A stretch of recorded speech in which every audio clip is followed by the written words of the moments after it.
Председатель ГКНБ Камчебек Ташиев дал эксклюзивное интервью изданию «Новые лица». Фактчек KG внимательно изучил слова главы спецслужбы и выявил 13 фактов угроз, лжи и манипуляции.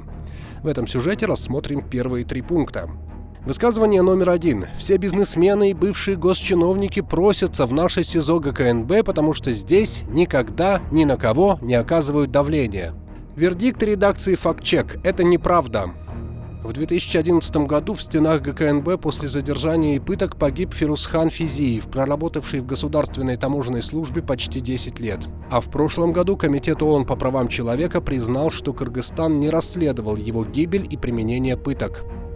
Цитата. «Множественные кровоподтеки, ссадины головы, лица, шеи, туловища и конечностей, с ушибом головного мозга, переломами ребер, грудины, грудных позвонков, с кровоизлияниями во внутренние органы, получены Физиевым не одномоментно, как в вертикальном, так и в горизонтальном положении.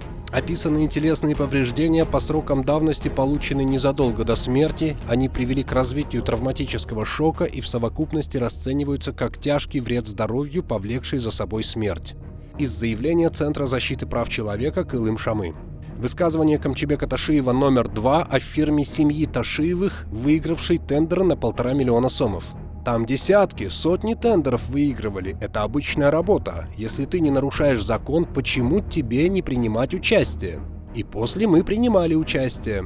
Вердикт редакции «Фактчек» — это манипуляция.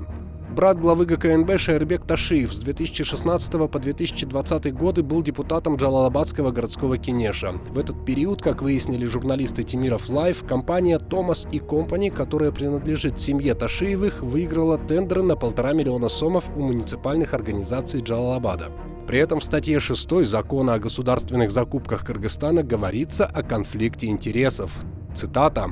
«Государственным, муниципальным служащим и работникам закупающих организаций и членам конкурсной комиссии запрещается участвовать в качестве поставщиков, подрядчиков, консультантов или быть с ними аффилированным лицом при закупках, регулируемых настоящим законом». Высказывание Камчебека Ташиева номер 3. Адахан Мадумаров заявил, что покажет мне, со мной разберется, что со мной что-то случится. Я ему ответил: до того, как со мной что-то случится, я твою руку сломаю. Так будет.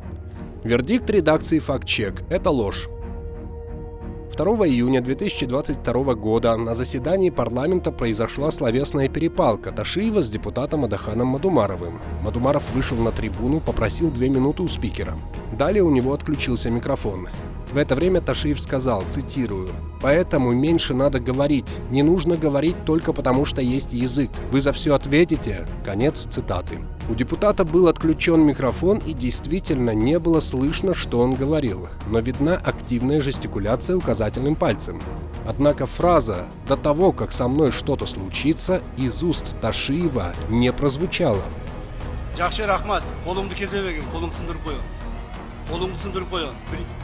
Справка. В Уголовном кодексе Кыргызской Республики говорится об угрозе применения насилия, статья 139, и за это предусмотрено наказание.